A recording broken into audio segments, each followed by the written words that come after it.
Dialysis होता है sir. हाँ डायलिसिस होता है तो सर अभी इनको इतने शानदार रिजल्ट आए। इनका शुगर लेवल 450 था, हाँ जो 140 के बाद दोबारा रिपोर्ट कराई तो 106 हुआ है। हाँ ब्लड इनका नॉर्मल हुआ है और इनके बॉडी में पूरे पे सूजन आ हुआ था तो वो भी नॉर्मल हो गया है। हाँ हाँ। आइए सर, मेरे साथ बैठे हैं, थोड़ा सर इनके द्वारा आप जानकारी लें सर, इनको क्या क्या फायदे हुए सर किंगन पानी से।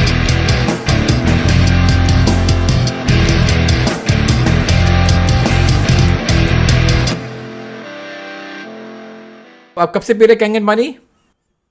1 महीना और 2 रोज हो गए। 1 महीने 2 रोज हो गए, तो क्या क्या फर्क आपको? क्या किडनी का इश्यू है? डायलिसिस करवा रहे हो तो क्या फर्क नजर आया आपको आप में?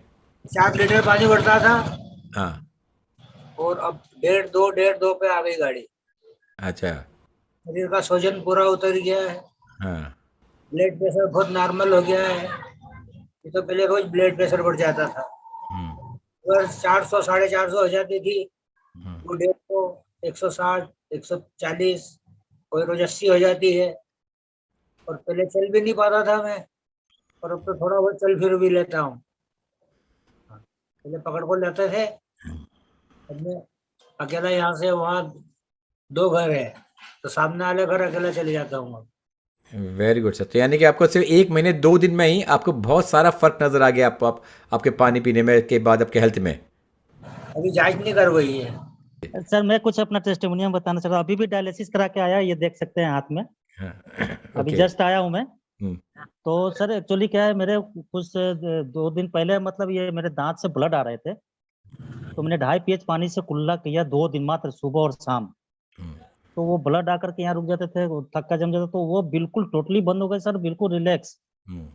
कहीं से किसी प्रकार की कोई प्रॉब्लम नहीं। और ये स्किन की प्रॉब्लम हो गई थी, एक्जिमा बोलते हैं। हाँ। तो ये देख सकते हैं यहाँ पे। हाँ जी। तो ये सर काफी परेशान होती थी, मतलब वो खुजली करते करते, लेकिन अब वो भी नॉर्मल हो गया है।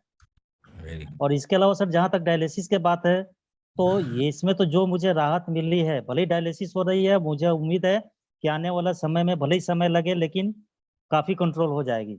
Very good sir. और जो एनर्जी महसूस करता हूँ, या जो अभी मैं जो काम करता हूँ, जो पहले बेड से नहीं उठ पाता था, अब वो सैकड़ों किलोमीटर लगातार सर मैं बाइक भी चला लेता हूँ, 4 व्हीलर चला लेता हूँ, सारे काम करता हूँ, थकान नाम की चीज ही नहीं होती।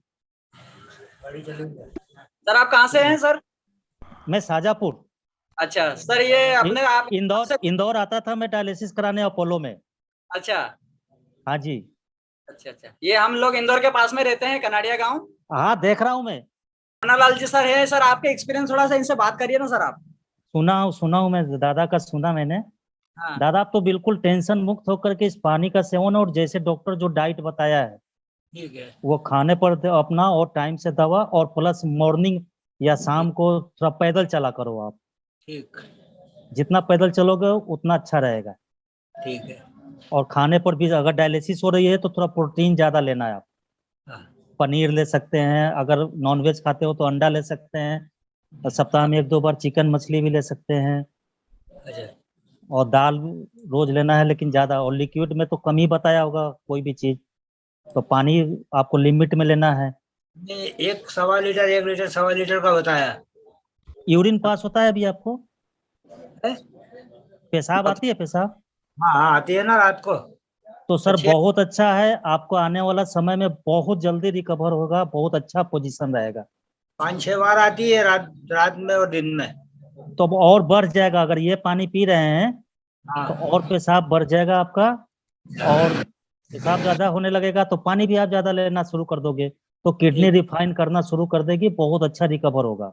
Actually my cousin is there हाँ। जो बिलीव नहीं करती कि कैंगन से शी विल सर्वाइव सर।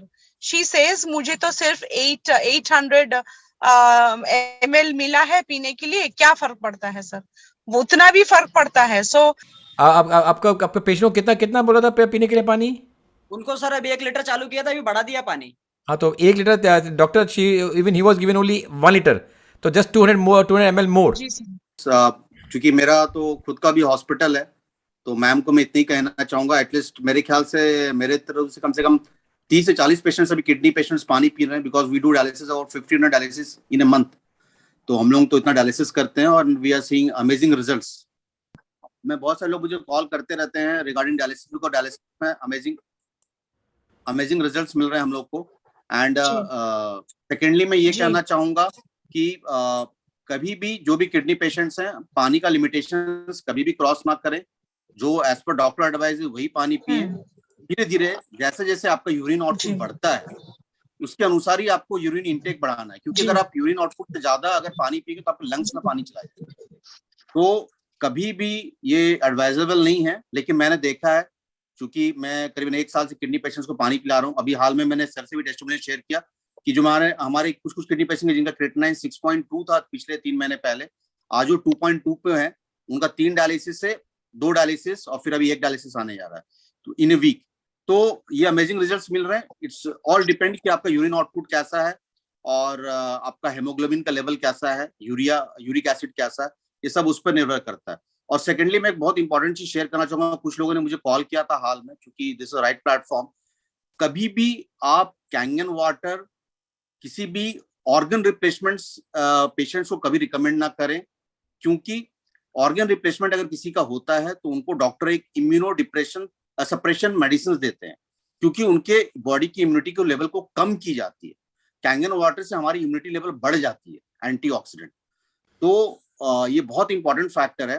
तो किसी को भी ये पता होना चाहिए कि कोई भी ऑर्गन रिप्लेसमेंट पेशेंट है, चाहे वो किडनी ट्रांसप्लांट का ही हो, चाहे किसी और भी ट्रांसप्लांट का हो, तो उनको प्लीज आप ये इमीडिएटली पानी एडवाइस ना करें, क्योंकि इससे आपकी इम्यूनिटी लेवल बढ़ती है, क्योंकि उनको life time immuno suppression medicine खाना पड़ता है। तो ये बहुत इंपॉर्टेंट फैक्टर है। बहुत लोगों को पता नहीं, क्योंकि मुझे हाल में कुछ लोगों ने 4-5 लोगों ने मुझे कॉल किया था इसके बारे में पूछने के लिए। तो this is one of the advisable, क्योंकि एक लास्ट मीटिंग में हम लोगों ने इसे मिस कर दिया था। अगर कैंगन वाटर देना भी है तो इसका एक तरीका है जो मैंने 1-2 पेशेंट्स को दिया भी है। आप उस पानी को ऑक्सीडाइज कर दो, क्योंकि उसकी पानी की एंटीऑक्सीडेंट लेवल चले जाती है। तो अगर किडनी ट्रांसप्लांट पेशेंट पी भी रहा है तो अल्कलाइन लेवल से क्या होगा कि उसके जो एसिडिक स्ट्रेस है किडनी का वो खत्म हो जाता है, क्योंकि दूसरे पानी में तो एसिडिक है, फाइनली वो उसको हार्म ही कर रहा है। तो एंटीऑक्सीडेंट लेवल अगर आप उसे कम कर देंगे और तब वो पानी पिएगा तो उसे कोई नुकसान नहीं होगी। लेकिन आप उसके इम्यून सिस्टम को बढ़ाएंगे, अगर उसे लाइव एंटीऑक्सीडेंट वाटर देंगे तो in coming times they might lose their organs also. तो बहुत बड़ी बात है। मैं बहुत बड़े एक सर्जन से इसके बारे में डिस्कस भी किया, इंडिया के टॉप मोस्ट सर्जन से। Then I came to certain points, then we had a great discussion. तो ये बहुत इंपॉर्टेंट है। और किडनी पेशेंट्स को कभी भी आप पानी इंटेक तभी करें जब उनका वेट कितना गेन हो रहा है नेक्स्ट डायलिसिस के बीच, उसके अनुसार ही ये सब मार्क करें, क्योंकि इट में बी अ डिजास्टर ऑल्सो। तो कभी इस चीज में एक्सपेरिमेंट नहीं करें। एक इंटेक आउट और जो उनका यूरिन आउटपुट है उसको मॉनिटर करना बहुत जरूरी है इसके लिए। And I have got amazing results bye monitoring this.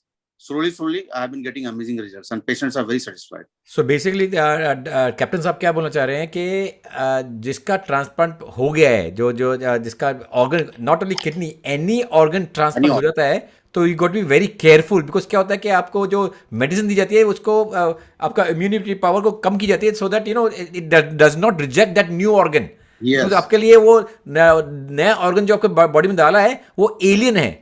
और जो भी कुछ एलियन चीज होती है आपके बॉडी का जो बनाया सिस्टम बनाया गया है उसको थ्रो आउट करती है। तो उसको रिजेक्ट नहीं करें, इसके लिए उसको सप्रेस कर, उसको जो उसकी इम्यूनिटी को सप्रेस किया जाता है। तो organ transplant, I always tell people कि भाई you got be very very particular organ transplant के टाइम पर। Don't just recommend anything any time, right? Thank you captain साहब। वेलकम कैप्टन साहब, आपने दवाई का नाम क्या बताया? कौन सी दवाई दी जाती है?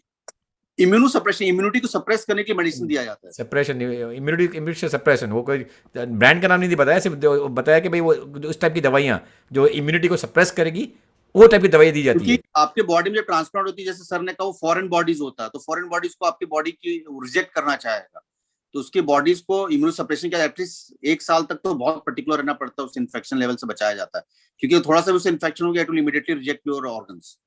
ये बहुत इंपॉर्टेंट पर्टिकुलर पॉइंट है। और मनीष जी, टीडीएस भी मैटर करता है क्या किडनी पेशेंट्स को देने के लिए?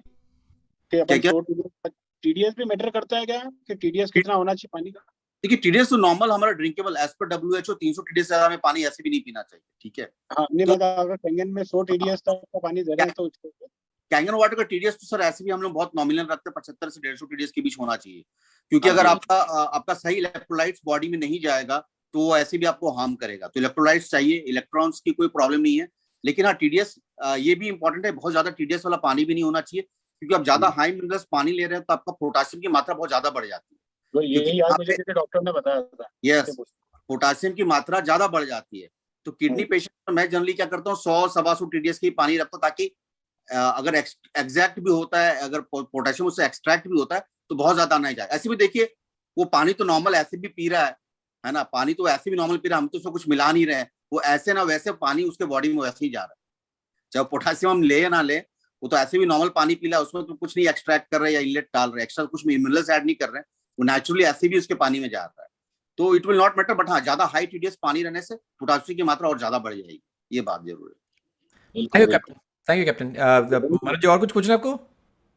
नहीं, बस यही पूछना था मुझे कि ये TDS और 8.5 pH का पानी से स्टार्ट करना चाहिए ना सर? आपको अनम्यूट कीजिएगा।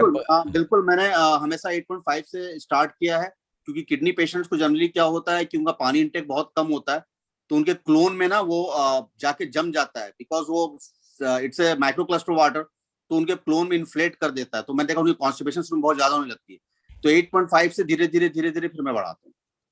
So this I have done the experiment in last 1 year and I found commendable results.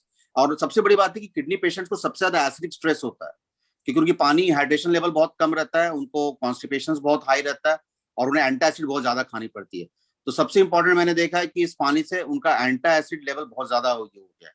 हाल में मैंने नागपुर से भी कुछ पेशेंट से मुझे कॉल किया तो आई रिकमेंडेड देम, एंड और इससे मैंने देखा है कि हेमोग्लोबिन की भी बढ़ोतरी होती है इस पानी से। तो वो मैंने देखा 1-2 हेमोग्लोबिन में बढ़ा है पेशेंट्स के।